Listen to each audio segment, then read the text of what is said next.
Well, hi, this is Jay Arthur, author of Lean Six Sigma for Hospitals and the QI Macros.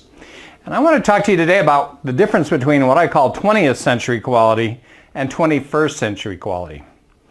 Now, 20th century quality, Schuhart came up with control charts in about 1920.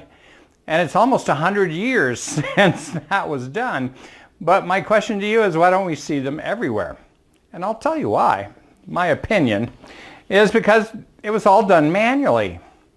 These are actually the decision trees that I had to learn over a week-long course about how to choose an X chart or a P chart or a whatever chart.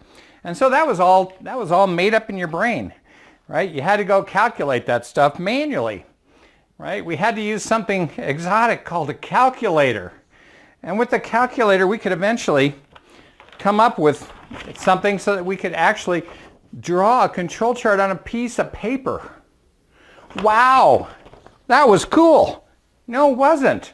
It was too manual, right? And so if you do things manually like that, I had no idea how I could get the 70,000 odd people in the phone company trained enough to do this with regularity, because that was just not possible.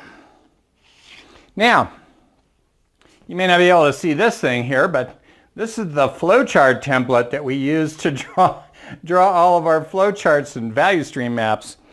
They were mainly flowcharts at that time. Now, geez, that was easy.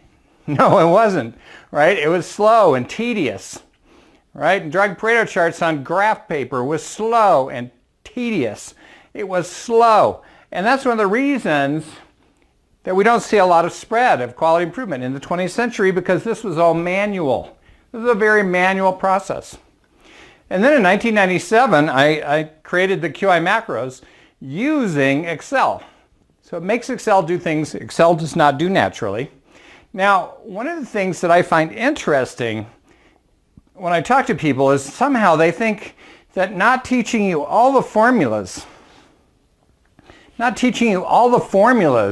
that are behind these charts is somehow cheating or taboo or something irrational. I think that's silly. All right, I think that's insane. 21st century quality is about automating everything possible that can be automated. In 2006, I created the QI Macros Control Chart Wizard. And the Control Chart Wizard embodies all of these little decision trees for P charts and attributes and variable charts and so on. And so that got us out of that business. And the QI macros are the only tool to do that. And then I invented the Stat Wizard, which does the same things for statistics. And then I also did the Pivot Table Wizard.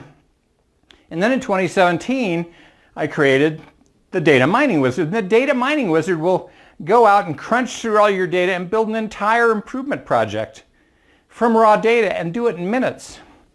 It used to take me hours and sometimes days to do that. Now, why would I automate that? Why shouldn't I spend a whole day teaching people how to do that manually? Stupid, all right?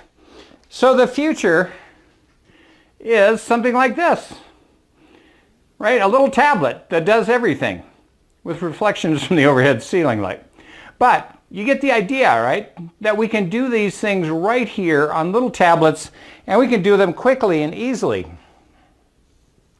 So the old quality, 20th century quality, was about manually getting to the point where you had a chart or something that you could analyze. 21st century is about skipping all of that and going straight to the chart and starting to do analysis immediately. So that's the future as I see it. And I think artificial intelligence will eventually be built into a lot of the systems that are out there, and will automatically do this analysis for you and tell you what you should go fix. Or if it can fix it itself, it'll go fix it with robots or something. So that's the difference. Manual, automated. And I suggest that you step up to embracing the future of quality. Right? How we did it ain't how we should do it. That's my improvement insight for this week.